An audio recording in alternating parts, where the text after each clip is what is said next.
ভারতে পৌঁছেছে ইলিশের প্রথম চালান। কেজি প্রতি ভারতে ইলিশ বিক্রি হচ্ছে 1200 টাকায়, অথচ একই মাছ লোকাল বাজারে বিক্রি হচ্ছে 1700 থেকে 1900 টাকায়। দামের এই তফাৎ নিয়ে কি বলছেন ক্রেতা সাধারণ? কথা বলতে চাই তাদের সাথে। এখানে মাছ কিনতে আসছি ভাই। প্রথমত আমাদের রপ্তানি হচ্ছে 1200 টাকা করে কেজি, আর এখানে আইসিও থেকে 2000 টাকা কেজি। মানে মাথা পুরো নষ্ট করার মতন।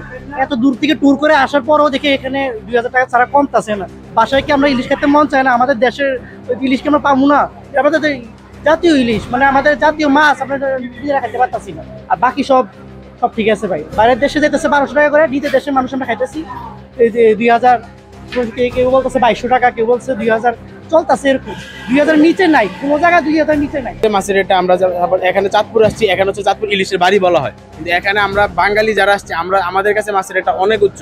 কিন্তু আমরা জানি যে ইন্ডিয়াতে যে রপ্তানি হচ্ছে সেই রপ্তানি রেটটা 1200 থেকে 1300 টাকার মধ্যে হচ্ছে, কিন্তু সেই হিসাব করে আমাদের দেশীয় পণ্য আমরা অনেক চড়া রেটে খাচ্ছি।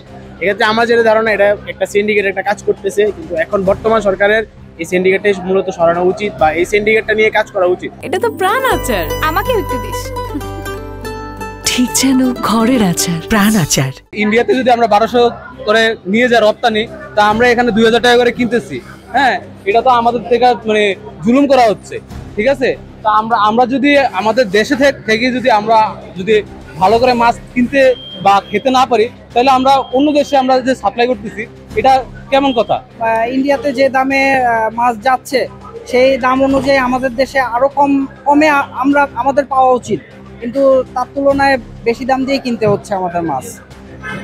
এটা মনে হচ্ছে বাজারের মধ্যে বাইরের যে লোকজন আছে তারা একটা চক্র কাজ করে এখনো বাজারের মধ্যে, সেজন্য দেখা যাচ্ছে যে দামটা মানে মাছটা যে দামে আমরা পাওয়ার কথা সেই দামে পাচ্ছি না, তার থেকে 200-300 বা 400 টাকা বেশি দিয়ে কিনতে হচ্ছে আর কি।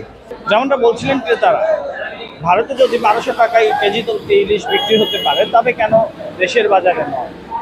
সরকারের প্রতি তাদের আহ্বান, যত দ্রুত সম্ভব বাজার মনিটরিংয়ের ব্যবস্থা করে সর্বনিম্ন দামে দেশের মানুষের ইলিশ চাহিদা পূরণে পদক্ষেপ নেওয়া। বিল্লাল ঢালি, এটিএন নিউজ, চাঁদপুর।